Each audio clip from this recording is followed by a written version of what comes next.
What's up guys, and welcome back to Philosophy 101. This series where I actually put my undergrad and master's degrees to good use to help you guys understand some cool philosophical concepts. And on today's episode, we're going to be covering the second of the main philosophical pillars, metaphysics. And I pull that face because when I was a measly first year, if I ever saw metaphysics on my timetable, I wasn't happy.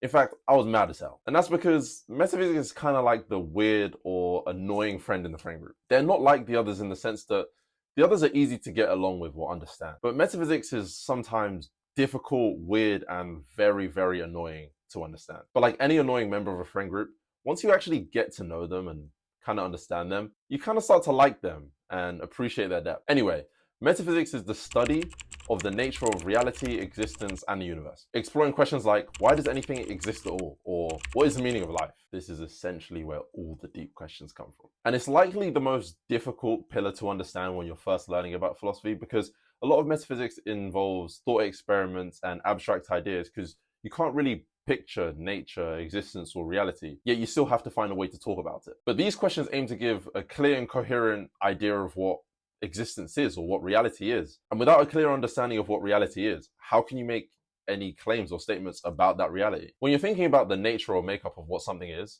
you're thinking metaphysically. When you look at two pictures of your room like 5 years apart and you think, is that even my room or the same room?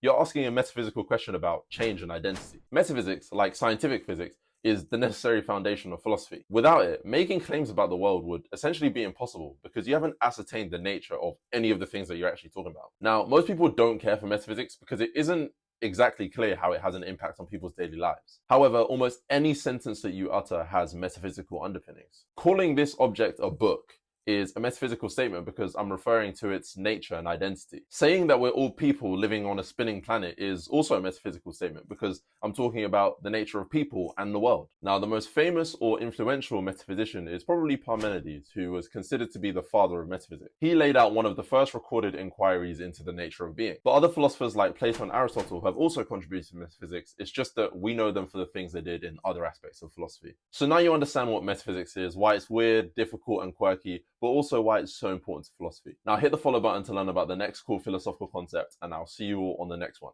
Peace.